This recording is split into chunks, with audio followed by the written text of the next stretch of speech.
as somebody who's operating in that space, what I have never heard from anybody who breathes your oxygen, where are you at the whole issue of reparations? Oh, no, I'm going to tell you why this is critical. Yes. I just attended the Black State Legislators Conference, and they had me on a panel about DEI and reparations. No way. And I made it clear to them. One, I definitely believe in it. But I made it clear. I said, if we don't win this court case, there are no reparations. Wow. Because reparations are race conscious. Yeah. Literally. Full stop. I said, they're trying to stop everything race conscious. Yeah. So if it's race conscious, I said, and the talk on reparations, and then the legislators, they said Arian's right. They said legally, all the work we've done at a state level to try to institute reparations will be dismantled. Yeah.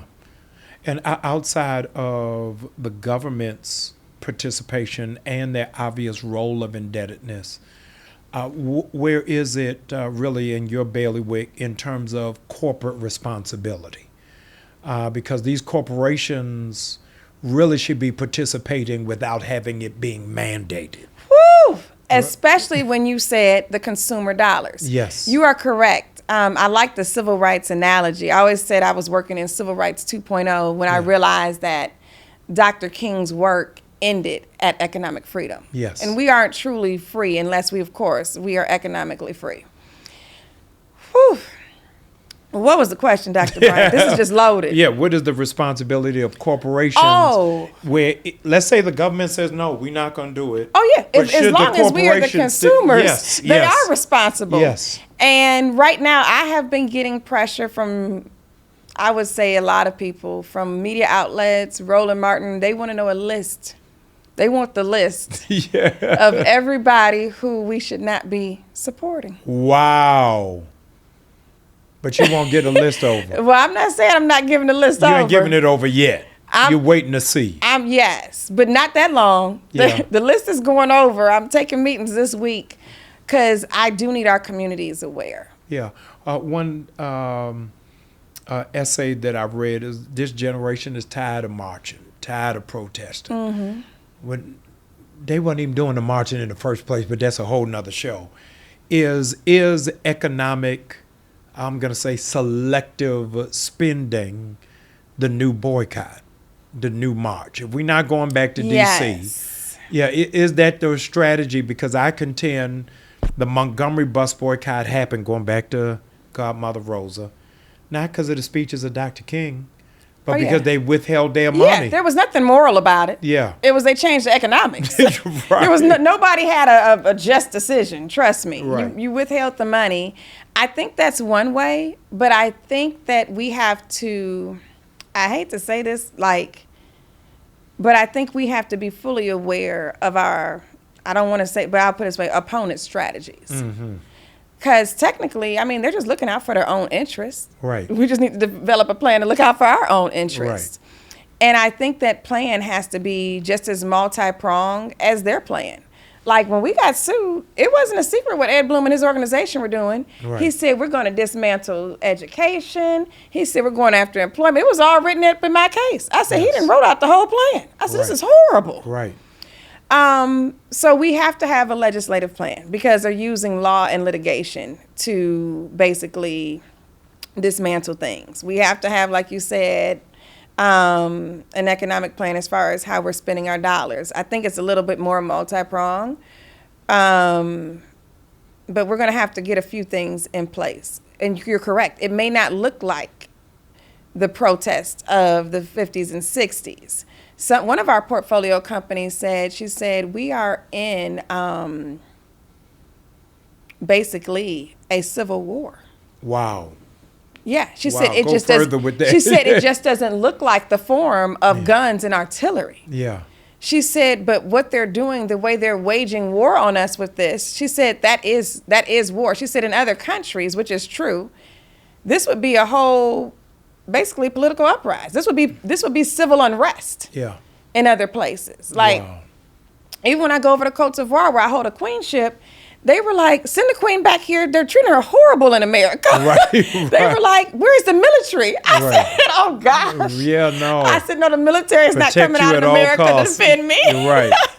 No, but you got an army of people who have your back and an army of you. prayer warriors who are standing around you. Of the area that gives you the greatest heartburn, as it were, around our community and economic development is what? If there was one thing that you could inject into us to know and to follow and to do, what is the thing that we're not doing that you so desperately wish we were? This just came in my spirit. I think one of our strategies we need to talk to the other side. Okay, I'm trying to get all the right words for this. So recently, Bill Ackman, businessman, who usually spends his money kind of liberally, he came out against DEI. And Reverend Sharpton was like, Aaron, come meet me down here. We're going to protest. I said, okay, I got you.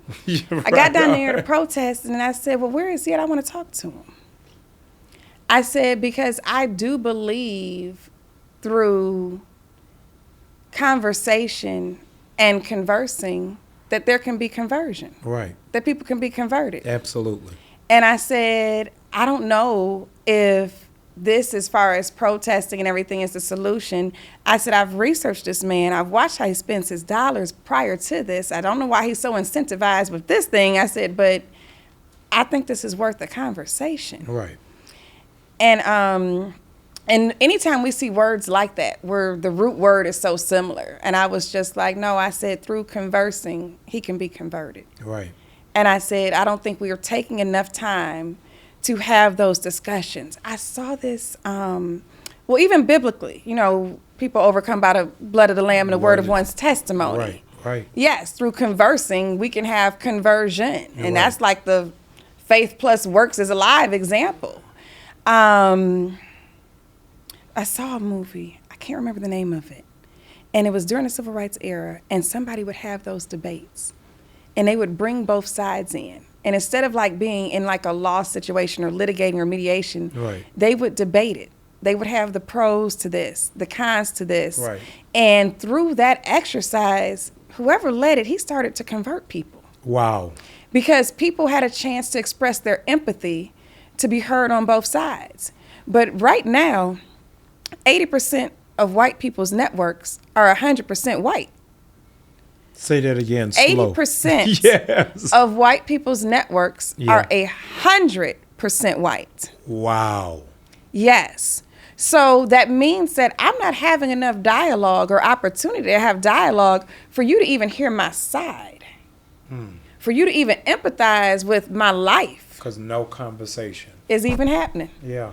So Therefore, no conversion. when you said exactly, Yeah. I said, I think the one thing is we're going to have to orchestrate forums where people have completely different views. I remember this. I wish I remember the movie because somebody she was in there converting KKK members. Wow. Yes, and this was a real life story. Yeah. Okay. Yes. I got to go find it on I Netflix. do too. I'm like, what movie was this? And they would hold those, I guess, town hall debates or whatever. Yeah. And they would have on certain subjects and they tally it, who believes this, who believes that. But through that exercise, and they kept doing it, they were converting people. Yeah. I appreciate what it is that you do through your venture capital prowess. I want you to say a word as a pastor. Nothing irks me more than GoFundMe. GoFundMe is not a business strategy. It is not a insurance plan for the funeral. No. I want you to talk about how it is that we invest in each other. You're a Detroit baby, Motown. The greatest glaring example I talk about all the time is how Barry Gordy got his family to invest in the Motown. And they saw it. They wrote up a real contract on it, held them accountable. But as a consequence, nobody in the family has to work today because they invested in that business. How do we do that cooperative community economics without waiting on Wells Fargo and Truist and Bank of America? How do we get that back into our community of saying what is that worthy investment? I think we just have to do it. I think it just has to get done. Within my family on my mom's side, we actually do that. Nice. We have what we call, our side word to is the family bank. Yeah. But we invest collectively. If somebody in the family wants to start a business, there's seed money there for them. I think you just have to continue the conversation and actually just do it. And if you don't have that type of family, because it does require a mindset. Yes, absolutely. If they do not have that mindset, then you need to surround yourself with like-minded people. And maybe it could start at the church. So when you were saying regarding the whole GoFundMe, which, for lack of better words, and what he's talking about is I'm not, how should I put it? This is observation, not judgment. It's semi-ghetto. That's right. What that is. I'll take it. It's just straight hood. But maybe, because we have so much power in the black church, and maybe that's something that instead of, this is me just thinking off the top of my head, brainstorming, just not teaching on economics, that we figure out some type of way to have collective economics. I don't know. But I do think that there's enough of us that would move on it. No, I love it. You're going to help and free a whole lot of people and don't even know it. I want you to give, we adopting you into our family. Idris Elba's wife just did a post, he's everybody's husband. You're going to be everybody's cousin. And everybody's cousin, I want you to help us on if a family member comes and asks for financial support, what are the 3 things we should ask, determine it on whether it is that we help a family member? I think we do it just the way you said with the Barry Gordy example. Yes, the contract. Treat it just like business. Wow. He showed up to his family. They didn't say, okay, here's the cash. They said, okay, what's the opportunity? What do you need? What is the business plan? Yeah, you could treat it just like business. Yes. Well, you all heard it now. Don't just give that money to your nephew. Don't just give it to your cousin. And don't just give it to your adult children. You got to have some standards, some level of expertise, and some vision. And vision without a plan is just a dream. Where you all now going forward in terms of your legal gymnastics? Yeah. Like I said, you were in court with us. We won. They appealed right after. Yes. As we expected. We've been in appeals court at the federal level. We are waiting from a 3-judge panel on what their decision is. Yes. So the second we know that, that's pretty much where we're at. We're waiting on a 3-judge panel to say if the preliminary injunction if it's going to happen or not happen. Are they going to stop this program or not stop this program? So that's where we're at this moment. Okay. I love it. I am appreciative. They say give people their flowers while they can still smell.